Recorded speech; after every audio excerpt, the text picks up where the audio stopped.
আপনি কি জানেন যে আপনার এই পছন্দের স্মার্টফোনটি একটি পদার্থবিদ্যার পরীক্ষাগারের গুরুত্বপূর্ণ যন্ত্র হয়ে উঠতে পারে এবং বাড়িতেই আপনি পরীক্ষাগার বানিয়ে ফেলতে পারেন শুধু একটি স্মার্টফোন দিয়ে। হ্যাঁ, ঠিকই শুনেছেন যে এই স্মার্টফোন দিয়ে প্রচুর পদার্থবিদ্যার পরীক্ষা নিরীক্ষা করা যায়, যা আমাদের স্কুল কলেজের ল্যাবরেটরিতে বা পরীক্ষাগারে করতে হয়। আজকে আমরা এই ভিডিওতে জানব কিভাবে এবং কি কি পরীক্ষা আমরা করতে পারি এই স্মার্টফোনের সাহায্যে। তো এই নতুন ভিডিওতে সবাইকে স্বাগত জানাই। আপনারা প্রত্যেকেই জানেন স্মার্টফোনকে কেন স্মার্ট বলা হয়, যে শুধুমাত্র ফোন করা ছাড়াও আরও প্রচুর কাজ এই স্মার্টফোন দিয়ে করা যায়। যেমন হচ্ছে আমাদের কোনো জায়গার স্থানাঙ্ক জানতে গেলে, বা অর্থাৎ জিপিএসের সাহায্যে লোকেশন বা স্থানের পরিচিতি জানতে গেলে, কিংবা ধরুন আপনার ফোনের যে স্ক্রিনের ব্রাইটনেস আছে সেটা দেখবেন অটোমেটিক করা থাকলে সেটি যখন চারদিকে আলো বেশি তখন তার নিজের মতো করে পরিবর্তন হয়ে যায়। অর্থাৎ আলোর দ্বারা সেন্স করার একটা সেন্সার আছে আলোকে বোঝার জন্য, মাইক্রোফোন আছে, স্পিকার আছে, কম্পাস করা যায় অর্থাৎ ম্যাগনেটোমিটার আছে। এরকম বহু সেন্সারের মধ্যে থাকে, আরও উন্নত যেগুলো আছে প্রক্সিমিটি সেন্সার, আরও অন্যান্য সেন্সার দিয়ে একটা মোবাইল ফোনকে স্মার্ট করে দেওয়া হয়েছে, তাই এটা স্মার্টফোন। তো এই সেন্সারগুলোকে কাজে লাগিয়ে কিভাবে আমরা পদার্থবিদ্যার ছাত্রছাত্রীরা, শিক্ষক মহাশয়রা কীভাবে পরীক্ষা করতে পারি তার একটা ব্যবস্থা করেছেন, অর্থাৎ এই একটা বিশেষ অ্যাপ্লিকেশান ডেভেলপ করেছেন কিছু গবেষক, কিছু ছাত্র। জার্মানির একটি বিশ্ববিদ্যালয় RWTH এচেন ইউনিভার্সিটি, এই জার্মানির এই বিশ্ববিদ্যালয়ের গবেষক এবং ছাত্রছাত্রীরা মিলে একটি অ্যাপ তৈরি করেছেন। সেই অ্যাপটির নাম হচ্ছে ফিফক্স, সংক্ষেপে ফিজিক্যাল ফোন এক্সপেরিমেন্ট। তো এই অ্যাপের সাহায্যে আমরা কিন্তু শুধু পরীক্ষাগুলো দেখাবো না, পরীক্ষার মান নির্ণয় করা, অর্থাৎ ল্যাবরেটরিতে যেমন আমরা উদাহরণ হিসেবে বলতে পারি একটা সরল দোলকের, যদি সরল দোলকের ক্ষেত্রে আমরা পৃথিবীর অভিকর্ষ ত্বরণ বের করার চেষ্টা করি, এরকম সব মানগুলো আমরা নির্ণয় করতে পারি। অর্থাৎ শুধু ডেমনস্ট্রেশন বা প্রদর্শন নয়, পরীক্ষার মান নির্ণয় থেকে শুরু করে আরও বহু কিছু করা যায়। তো একে একে আমরা জানবো কিভাবে এটা করা যেতে পারে, করা হয়। তো এই প্রথমে আমাদের যেতে হবে ফোনে,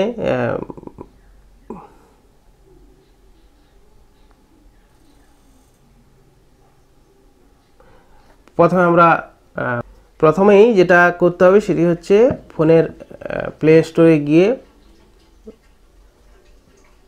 আপনাকে সার্চ করতে হবে ফিফক্স, PHYPHOX। তো সার্চ করলে একটি অ্যাপ আসবে, ফিফক্স অ্যাপ। তো সেটা ইনস্টল করতে হবে। এখানে আগে থেকে ইনস্টল আমি করেছি তাই ইনস্টল দেখাচ্ছে। সেটাকে এরপরে ইনস্টল হওয়ার পরে খুলতে হবে। খোলার পরে যে বিষয়টি আছে, এখানে অবশ্যই সব দেখা যাচ্ছে, যে এখানে লেখা আছে acceleration with G, gyroscope, light, এইসব অনেক কিছু। যেমন এই পরীক্ষাগুলি আমি পরে বিস্তারিতভাবে প্রত্যেকটি পরীক্ষা আলাদা করে করার চেষ্টা করব।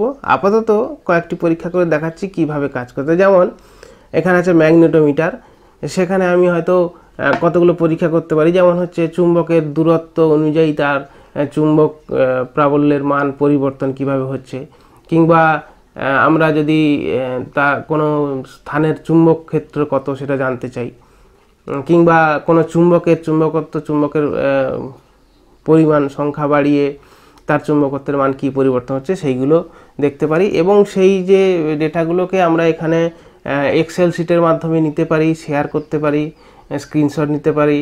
এছাড়া আরও অন্য কোনো কম্পিউটারের সাহায্যে ও সমস্ত পরীক্ষাগুলো দেখার জন্য এই ফোনকে আর ওই কম্পিউটারকে কানেক্ট করতে হবে। সেটা একটা বিশেষ পদ্ধতি আছে, তো সেটাও আমি পরে শেখাবো, সে জানানোর চেষ্টা করব। তো এখন আপাতত যেটা বিষয় সেটা হচ্ছে, যেমন একটা দেখার ম্যাগনেটোমিটার এখানে প্লে দেখাচ্ছে, আমি প্লে করলাম। প্লে করলে এখানে একটা প্রথমে হঠাৎ করে দেখিয়ে স্টেবল হয়ে যাচ্ছে, অর্থাৎ কোথাও একটা ম্যাগনেট আছে।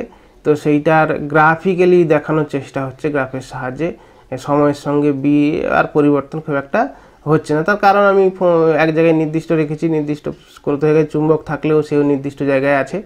এবার যদি আমি একটা ছোট চুম্বককে আনি, একটা ছোটো নিউডিনিয়াম চুম্বকে, এখানে বলে রাখা ভালো ফোন খুব গুরুত্বপূর্ণ একটা জিনিস, তো সেক্ষেত্রে খুব উচ্চ মানের চুম্বক না ব্যবহার করাই ভালো এবং দূরে থেকে দেখানোর চেষ্টা করতে হবে।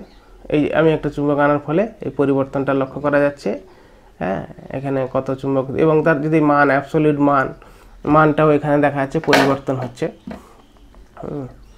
পরিবর্তন হচ্ছে। কাছাকাছি আনলে যে বেড়ে যাচ্ছে। মাইক্রো টেসলাতে অবশ্যই আছে, তো টেসলা কিন্তু অনেক, হ্যাঁ, এক্স-রে মেশিনগুলোতে টেসলা রেঞ্জের থাকে। তো এখানে আমাদের খুব ছোট এই দূরে এই ভ্যারিয়েশন দিয়ে আমরা এটা করতে পারি পরীক্ষা, এই দূরত্বের সঙ্গে সঙ্গে ম্যাগনেটিক ফিল্ডের কি পরিবর্তন হচ্ছে। তো এটা যেমন একটা বিষয় এখানে আছে, এই ডান দিকে যে 3টে ডট আছে, এখানে ক্লিক করলে এই এক্সপোর্ট ডেটা এগুলো বলা যাবে এক্সেল শিটে বা আরও অন্যান্য ফরম্যাটে আছে। তো এইগুলো আমরা এক্সেল শিটে শেয়ার করতে পারি। এছাড়া আরও বহু জিনিস আছে এখানে। এই ফোনটার এক্স অক্ষ বরাবর ওয়াই অক্ষ বরাবর জেড অক্ষ বরাবর কী হবে দেখতে হবে। এই যে কী পরিবর্তন হচ্ছে, এখানে 3টে মিলে এক্স ওয়াই জেড 3টে মিলে এটা এই বরাবর ওয়াই দেখায়, এই বরাবর হচ্ছে ওয়াই।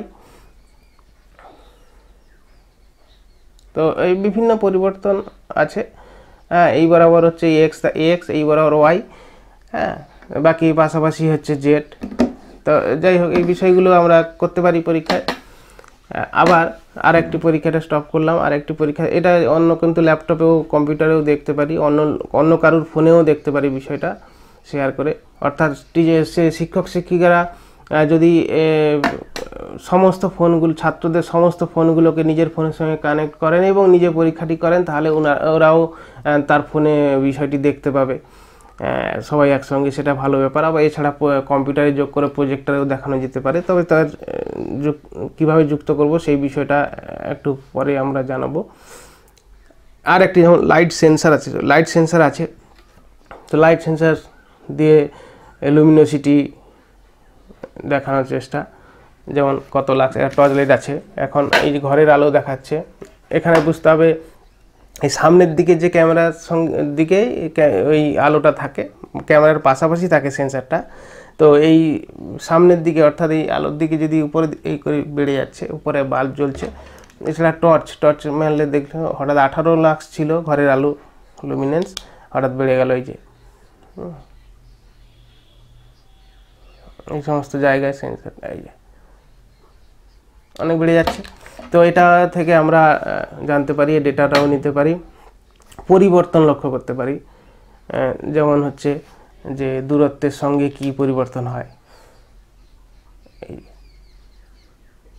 দূরত্ব বাড়ছে কমছে পরপর, তার দূরত্ব কমলে সেক্ষেত্রে কিভাবে লুমিনোসিটি চেঞ্জ হচ্ছে, এই যে দূরে সরিয়ে নিলে কমে যাচ্ছে, কী হচ্ছে এই যে ব্যাপারটা। তো এই বিষয়গুলো করতে পারি। এছাড়া আর একটা দেখাই, এরকম অনেক কিছুই করা যাবে, সেটা একে একে আমরা বিস্তারিত করতে পারি। তো এখানে একটা সরল দোলকের একটা ব্যাপার করতে পারি, বা ইলাস্টিক কলিশন। এই যে এটা একটা, যারা 11-12 পড়ছো তোমরা জানো যে ইলাস্টিক কলিশন বা স্থিতিস্থাপক সংঘর্ষ, অস্থিতিস্থাপক সংঘর্ষ, সেখানে থাকে যে একটা বস্তুকে ফেললে সে কত উচ্চতায় পরপর উঠবে আবার পড়বে। হ্যাঁ, এই ব্যাপারটা চোখে দেখে বোঝা একটু মুশকিল হয়, তো এই ফোনে খুব সুন্দর হয়। যেমন ইলাস্টিক কলিশন, এই যে প্রথম উচ্চতা, দ্বিতীয় উচ্চতা, তৃতীয় উচ্চতা, এই উচ্চতাগুলো থেকে আমরা আবার কোএফিসিয়েন্ট অফ কলিশন এগুলো বের করতে পারি। তো সেইগুলো আমরা, বা সংঘর্ষ গুণাঙ্ক যেটা, সেটা আমরা বের করতে পারি। তো সেক্ষেত্রে আমরা প্লে করলাম, আমরা এটাকে ফেলছি,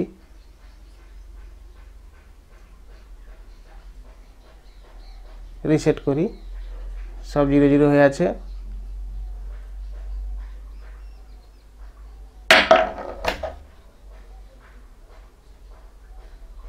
হাইট 1 হাইট 2,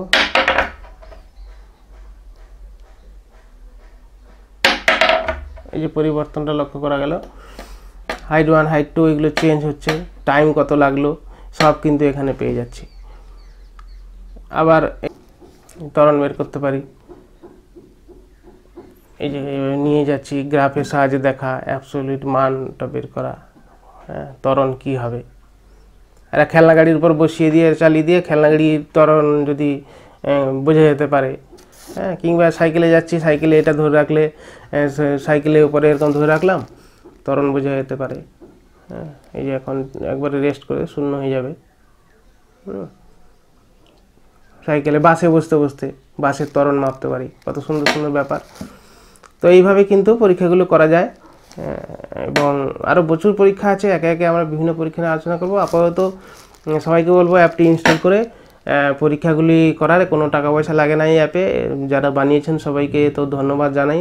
আমি জানালেও যে ওনারা শুনতে পাচ্ছেন তা নয়, কিন্তু আমাদের মনে রাখা উচিত যে যারা এইভাবে আমাদের জন্য চেষ্টা করছেন, ছাত্রছাত্রীদের জন্য চেষ্টা করছেন, তাদের প্রতি সবসময় কৃতজ্ঞ থাকার। তো আমিও কৃতজ্ঞ। সবাইকে আবার ধন্যবাদ জানাই।